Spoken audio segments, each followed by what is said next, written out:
Hello, YouTube. My name is latarshamcdaniel from Know Your Worth Ministries. I just want to thank God today for this day that He's made. This is the day that the Lord has made, and I shall rejoice and be glad in it.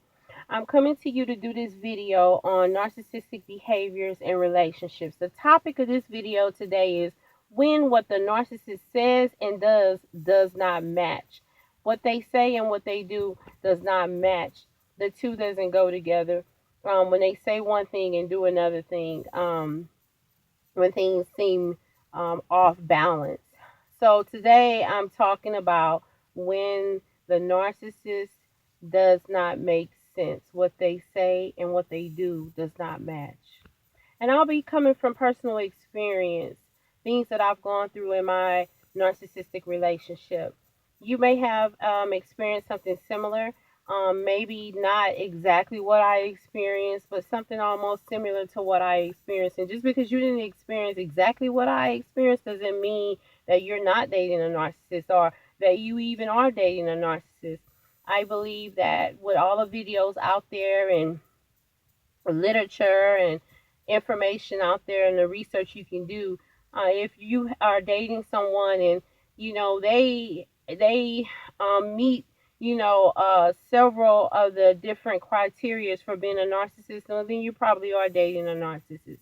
So I'm going to talk about the narcissistic individual that I was dating, and I'll be pointing out some specific things about what I went through. And it has more to do with gaslighting.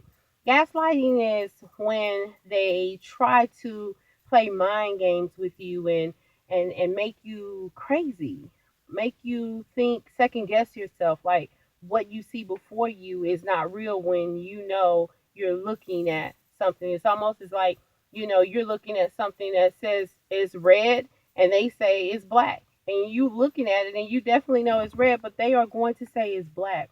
So one of the things I dealt with, to point out specifically with this narcissist that I was dating, he had a son and he was supposed to be taking his son home from the weekend to his grandparents because mom was off somewhere.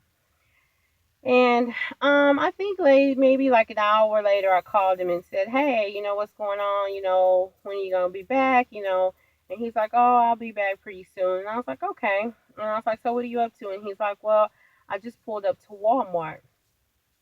And I was like, "Oh, okay." Well, mind you, he said he had just pulled up to Walmart, but I still heard the GPS in the background, still giving directions as if he was still moving. But he said he had just pulled in to Walmart. Well, usually when you make it to your destination, the GPS will say you have now made it to your destination. Your destination is on the right or left or whatever now. But this was still giving specific directions because I'm an observer. I observe everything. And so he was like, "I'm gonna have to call you back." And I was like, "Okay." I felt a little suspicious. Except because, I can't talk on the phone and shop at the same time, which was a bunch of baloney because in the beginning of the relationship, that's all we did. We stayed on the phone every chance we got. We text every chance we got. But this particular time, he couldn't stay on the phone. So I got off the phone. Of course, I was uneasy about it, and I was uneasy because of so many other things that I have experienced with him that I would even have to talk to you about in a later video. Um, so the next day, I was sitting in his vehicle, and I must tell you, God was with me the whole time I was in this relationship. God would not let me go blind. You know, I'm sitting in his truck because we were getting ready to go check on a house that we were supposed to be buying together. And again, that's another video. That's a whole other topic that I'll be talking about in another video. Sitting in the truck, and I look down, and the Holy Spirit tells me, look down. I look down, and there's a receipt.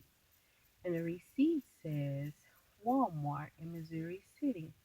Well, he wasn't supposed to be in Missouri City. He was supposed to be in a whole totally different location. So I'm like, okay.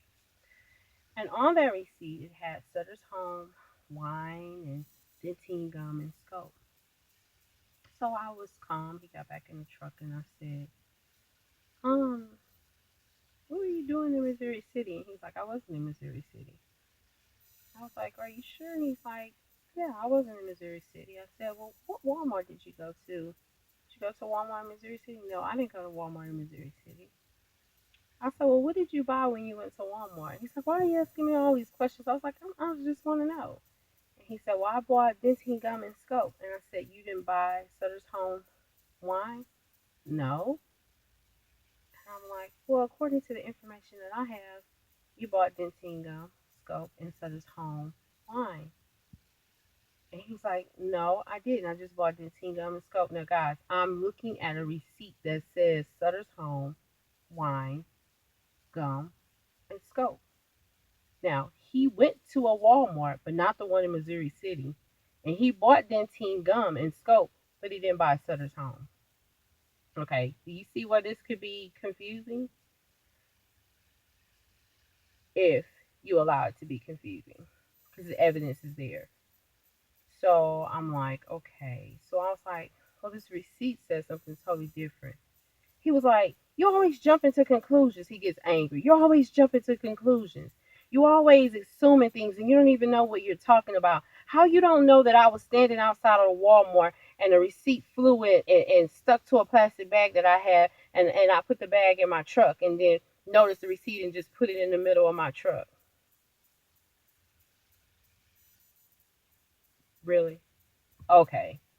So I'm like, but really, like, I started saying, okay, with the performance he was giving me, I started saying, well, maybe I am overreacting. I was not. The evidence was there.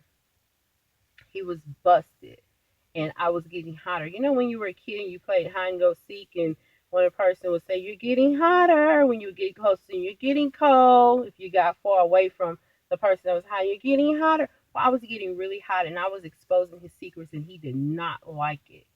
So he blew up, and so later on, I brought it up again because I was not pleased with the answer I got from him. And he was like, why are you holding on to that receipt? Why? That doesn't make any sense. Because I had to hold on to the receipt because when they gaslight you, you really feel like you're going crazy. But it was in black and white. That was nothing but God helping me with that. And so that was one. That was one thing where what he said and what he did didn't match. It made no sense at all. Okay. So then the second thing I experienced with him was he would always talk about his ex wife and how she was such a bad person and how, the guy that she cheated on him with was such a bum guy. He wore a fanny pack and he just ridiculed him and talked about him and downed him so much and he was like, oh my God, he's horrific and this, that, and the other. And I was like, well, let me see a picture of him. And so he showed me a picture of the guy. And guys, I looked at the picture of the guy, and I'm an honest person, so I looked at it and I was like, he's really not. He may wear a fanny pack, but he's not a bad looking guy. And he instantly got upset. Really? Are you serious right now? And I'm looking like, oh my God, what's happening here? Like, are you crazy? Because he was really upset at the fact that I gave an opinion on this guy, honest opinion. And so he said, are you serious? Well, guess what? I guess he could say he messed with both of my bees, a female dog. And I was like, did you just call me out of my name? And he was like, no, with a straight face. No, I didn't call you out your name. I was like, yeah, you just called me a bee. He was like, no, I didn't. I was like, yeah, you did. I may not have a receipt on what you just said, but you did. I have ears. I can hear.